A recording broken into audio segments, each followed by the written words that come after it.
ہر برا شخص اچھا ہو سکتا ہے. کوئی بھی انسان پیدائشی برا پیدا نہیں ہوتا. ہمارا سماج، والدین کی تربیت اور ارد گرد کا ماحول اس پر انفلوئنس کرتا ہے.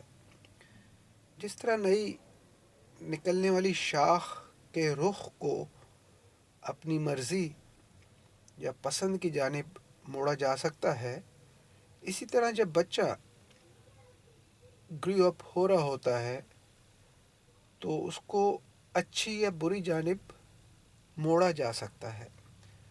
ریسرچ سے یہ بات سامنے آئی ہے کہ سماج اور والدین کا بہت اہم کردار، بہت اہم رول ہوتا ہے بچے کو بنانے اور بگاڑنے میں. سماج سے پیشتر کا دورانیہ بچہ اپنے ماں باپ ہی سے سیکھتا ہے. ماں باپ ہر طفل، ہر بچے کی ابتدائی درسگاہ ہوا کرتے ہیں. اگر گھر میں ہر وقت اونچی آواز میں پیرنٹس بات کرتے ہیں تو یہ عادتیں ان کے بچوں کے اندر بھی جنم لینا شروع ہو جائیں گی. اگر باپ گھر میں سگریٹ نوشی کرتا ہے تو اس کا بیٹا، بلکہ آج کل تو بیٹی بھی، اسی سگریٹ نوشی کی عادت کو اپنائے گی. ماں باپ، پیرنٹس اگر ہر وقت گھر میں کورل، ہر وقت گھر میں لڑائی کرتے رہتے ہیں یا شاؤٹنگ یا اونچی آواز میں اسکریمنگ کرتے ہیں تو وہی لڑنے والی عادتیں ان کے جو کڈز ہیں، ان کے بچوں میں بھی منتقل ہو جائیں گی. جب بچے کا سماج میں انٹریکشن ہوتا ہے، یہ دور، یہ ایرا بھی بہت اہم ہوتا ہے. جب تک بچہ گھر میں تھا، گھر کی چار دیواری تک محدود تھا. اس کا واسطہ صرف والدین تک لمیٹڈ تھا. جیسے ہی اس نے سماج سے ملاپ کیا، اس کو بے شمار انگنت چیزوں کا سامنا کرنا پڑا. سماج میں اس کا کمپیریٹیو شروع ہو جاتا ہے، اس کا تقابل. بچہ ہر چیز کا موازنہ کرنے لگتا ہے. اسکول گیا، دوسرے ہم عصر اس کے فیلوز، اس کے کلاس فیلوز کی چیزوں کو دیکھا. دوسرے بچوں کے پاس اچھا جیومیٹری باکس ہے، یا زیادہ پیسے خرچ کرنے کے لیے اسکول لے کر آتا ہے، یا اس کا باپ اس کو گاڑی پر چھوڑنے آتا ہے، ایٹسیٹرا ایٹسیٹرا. یہاں سے بچے کے اندر تقابل اور دماغی دباؤ شروع ہو جاتا ہے. مطلب اس کے دماغ کے اندر ایک مینٹل اسٹریس شروع ہو جاتا ہے، اور یہ سلسلہ اس کے مرنے تک جاری رہتا ہے. اس موقع پر ماں باپ، پیرنٹس کی یہ انتہائی اہم رسپانسبلٹی ہوتی ہے کہ وہ اپنے بچے کے دماغ میں یہ راسخ کرائیں کہ بیٹا، دوسروں کی آپ نے ریس نہیں کرنی. کسی کے پاس زیادہ ہے یا کم ہے، اس کو آپ نے کنسیڈر نہیں کرنا، اس کو خاطر میں نہیں لانا. اس نے اگر بہت مہنگے کپڑے ڈریسنگ کی ہوئی ہے، کپڑے، اس کو یہ بتانا ہے کہ کپڑے بہت مہنگے نہ صحیح، بہت ایکسپینسو نہ صحیح، لیکن صاف ستھرے ہونے چاہیے. It should to be neat and clean. چاہے وہ کم قیمت کے کیوں نہ ہوں، اس کو پہننے میں کوئی مذائقہ نہیں.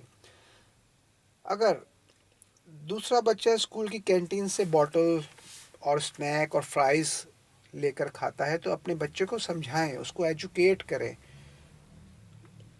اس وے میں کہ گھر کا کھانا، ماں کا پکایا ہوا انڈا پراٹھا، کینٹین کے اسنیک سے کہیں درجے بہتر ہے، اچھی صحت کے لیے، اس کی اچھی ہیلتھ کے لیے. اور یہ کہ اچھے اور مہنگے ایکسپینسو کپڑے اور کینٹین کے اسنیکس کھانے سے انسان کی عزت نہیں ہوتی، اس سے اس کو رسپیکٹ نہیں ملتی. انسان کی عزت، اس کی توقیر، اس کی عزت اس کی تعلیم، اس کی ایجوکیشن سے ہے، اس کے اچھے پڑھنے سے ہوتی ہے. جو بچے لیس پریویلیج گیا غریب ہوتے ہیں، اگر پڑھنے میں اچھے ہوں تو امیر گھر کے بچے بھی ان سے فرینڈ شپ، ان سے دوستی کرنا پسند کرتے ہیں، چاہے اس کے اندر بھی امیر خان نوادوں کا مطلب ہی کیوں نہ صحیح. بچے کو روزانہ تھوڑا تھوڑا ایک تھاٹ پرووکنگ مینر کے اندر، اچھے پولائٹ انداز میں ایجوکیٹ کرنا شروع کریں۔ مائیں اور باپ اکثر اونچا بولتے ہوئے سنائی اور دکھائی دیتے ہیں کہ بچے کو سمجھا کر تھک گئے۔ بچہ ہے کہ سنتا ہی نہیں۔ کمی بچے میں نہیں ہے، لیکنیس بچے میں نہیں ہے، آپ میں ہے۔ آپ اس کو اس لیول پر جا کر سمجھائیں، مثالیں دے کر کہ حق اور غلط کی تمیز سکھائیں۔ اسے مثال دے کر سمجھائیں کہ حق پر چلے گا تو اس میں سکسیس ہے، کامیابی ہے، اور اگر غلط اور شارٹ کٹ وے کو اڈاپٹ کیا تو اس پہ تباہی اور بربادی ہے اور رسوائی ہے۔ اکثر والدین تھک ہار کے بیٹھ جاتے ہیں کہ اب بچہ بڑا ہو گیا، اب عمر نکل گئی، اب بچہ یا بچی ٹھیک نہیں ہو سکتی۔ ایسا نہیں ہے۔ رب کی ذات پر پر امید رہیں، اب سب کچھ ٹھیک ہو سکتا ہے۔ جب ایک معمولی سنگ تراش، پتھر تراش، ایک سنگ کو تراش کر، ایک عام سے معمولی سے پتھر کو تراش کر ایک خوبصورت شکل میں ڈھال سکتا ہے، بعد میں لوگ اسی پتھر کو اپنے ڈرائنگ روم کی زینت بنا کے رکھتے ہیں، اس کو اونچی جگہ پر سجا کے رکھتے ہیں، تو پھر گوشت پوشت کا انسان کیوں نہیں؟ اس کے اندر تو سمجھ ہے، شعور ہے، حس ہے، سمجھنے کی، سونگھنے کی، ہر چیز کی۔ ہر برا شخص اچھا ہو سکتا ہے، بس ذرا بی پیشنٹ رہ کر کوشش کرتے رہیں اچھا بننے کی۔